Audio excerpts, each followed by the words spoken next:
Wala ka bang pamasahe? Sagot na yan ni Mang Jose.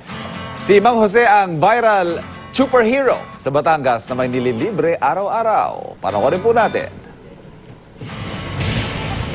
Sunod-sunod ang taas presyo ng gasolina simula pagpasok ng 2019. Kaya naman hirit ng mga driver, dagdag singil sa pasahe. Pero may isang jeepney driver sa San Tomas, Batangas ang may kakaibang paandar. Hatid ni Mang Jose Como ang libreng sakay para sa mga senior citizens, PWDs, buntis at maging mga honor students. Nag-start po ako November 2018. Unang-una, ano kaya ang pwede kong maibigay na pamasko sa aking mga pasahero? Yun, doon nagsimula. So, nung nakita ko ang feedback sa aking mga pasahero, naisip ko, bakit ko pa ititigil isang bagay na alam ko nakakatulong sa kapwa?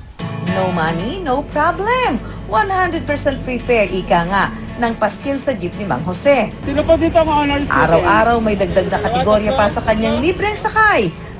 May free fare day para sa mga teachers, OFWs at single parent.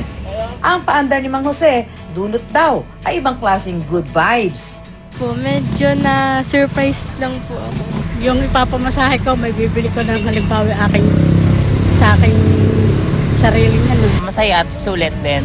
Viral siya ngayon online dahil ang mga netizen todo ang papuri sa pagmamalasakit ni Mang Jose sa kanyang mga pasahero.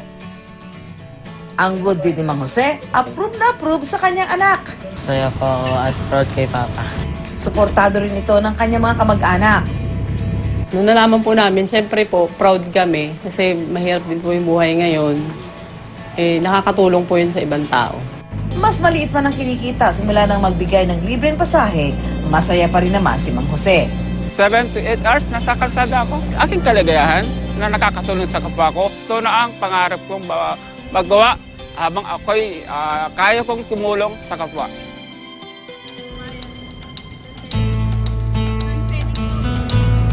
Talaga namang nakaka-happy vibes ang mga gaya ni Mang Jose na handang isakripisyo kahit ang sariling kita makatulong lamang sa kapwa.